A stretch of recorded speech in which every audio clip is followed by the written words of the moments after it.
petit Pousset.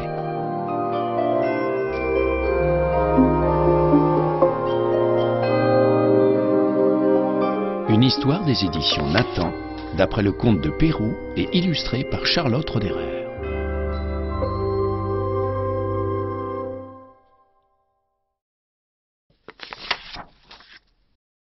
Il était une fois un bûcheron et sa femme qui avaient 7 enfants, tous des garçons.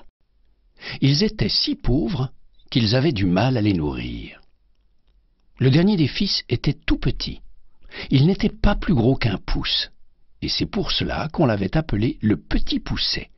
Cependant, il était très malin. Un soir, alors que les 7 frères étaient couchés, le bûcheron dit à sa femme : « Nous n'avons plus rien à manger. Si nous ne voulons pas voir nos enfants mourir de faim, il faut les perdre dans la forêt. » La femme protesta, mais à la fin, elle accepta. Or, le petit Pousset, qui s'était caché sous le fauteuil de son père, avait tout entendu. Le lendemain, de bon matin, il alla au bord du ruisseau et ramassa des cailloux blancs qu'il fourra dans ses poches. Puis il rentra. Les parents emmenèrent les enfants dans une forêt sombre. Le bûcheron se mit à couper du bois, puis soudain il s'enfuit avec sa femme. En se voyant seul, les enfants se mirent à pleurer. Mais le petit Pousset suivit les cailloux qu'il avait semés sur le chemin et il ramena ses frères chez eux. Le père et la mère furent très heureux de les revoir, d'autant plus que le seigneur du village leur avait envoyé de l'argent. Mais la joie dura tant que l'argent dura. Bientôt, la misère revint, et les parents décidèrent à nouveau de perdre leurs enfants. Ils en parlèrent tout doucement, en chuchotant, mais cela n'empêcha pas le petit Pousset de les entendre. Le lendemain, tôt, il se leva pour aller ramasser des cailloux. La porte était fermée. Il était en train de réfléchir quand sa mère lui donna un morceau de pain. Il eut une idée. « Je vais jeter sur le chemin des miettes de pain. » Les parents entraînèrent les enfants dans l'endroit le plus obscur de la forêt. Puis ils s'enfuirent. Le petit Pousset pensait pouvoir retrouver son chemin comme la première fois, mais les miettes avaient disparu. Les oiseaux avaient tout mangé. Bientôt, vite, les enfants furent perdus.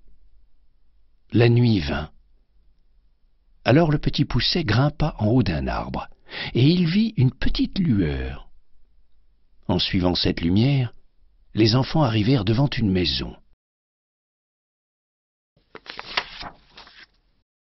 Ils frappèrent à la porte, et une femme vint leur ouvrir. « Nous sommes perdus, » dit le petit Pousset. « Pouvez-vous nous prendre chez vous ?»« Oh, mes pauvres enfants, c'est ici la maison d'un ogre qui mange les enfants. Mais je vous cacherai jusqu'à demain. » À peine les frères étaient-ils entrés qu'on frappa de grands coups à la porte. L'ogre était de retour. Vite, la femme cacha les 7 frères sous le lit et alla ouvrir.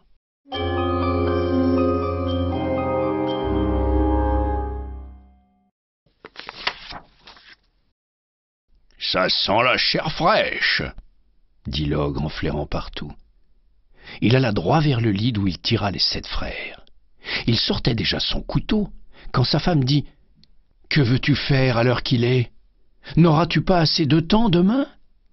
Et puis, tu as encore de la viande pour souper. » L'ogre approuva, et la femme conduisit les 7 frères dans une chambre où il y avait 2 grands lits. Le premier était occupé par les 7 filles de l'ogre. Le deuxième leur était destiné. En entrant, le petit Pousset avait remarqué que les filles de l'ogre portaient toute une couronne d'or sur la tête. Cela lui donna une idée. « L'ogre peut toujours changer d'avis et décider de nous manger, » se dit-il. Alors il se leva et prit les bonnets de ses frères qu'il alla poser sur la tête des filles de l'ogre. il posa les couronnes sur la tête de ses frères et la sienne. Or, à minuit, l'ogre se réveilla. Il entra dans la chambre et s'approcha du lit où étaient les 7 frères.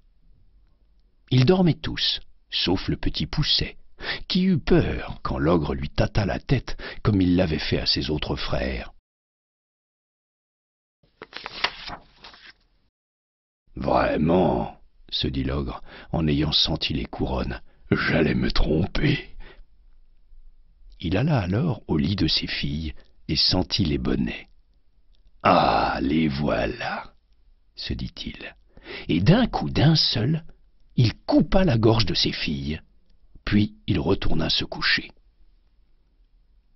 Dès que le petit Poucet entendit l'ogre ronfler, il réveilla ses frères, et sans un bruit, ils quittèrent la maison et s'enfuirent dans la nuit. Le lendemain, lorsque l'ogre découvrit ses filles mortes dans leur lit, il hurla « Oh, mais qu'ai-je fait ?» Puis il ajouta « Femme, donne-moi mes bottes de 7 lieues, je vais rattraper ces 7 drôles. » Et il partit ainsi chaussé.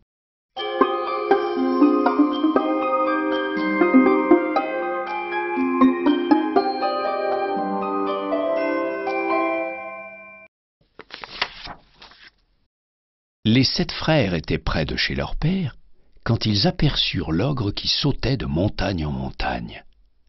Alors ils se cachèrent sous un rocher creux, et l'ogre, fatigué, s'allongea par hasard contre le même rocher et s'endormit. Le petit Poucet dit à ses frères d'aller retrouver leurs parents. Puis, une fois seul, il s'approcha de l'ogre et doucement, tout doucement, il lui enleva ses bottes et les mit à ses pieds. Et comme elles étaient magiques, les grandes bottes de l'ogre s'adaptèrent parfaitement aux petits pieds du petit Poucet.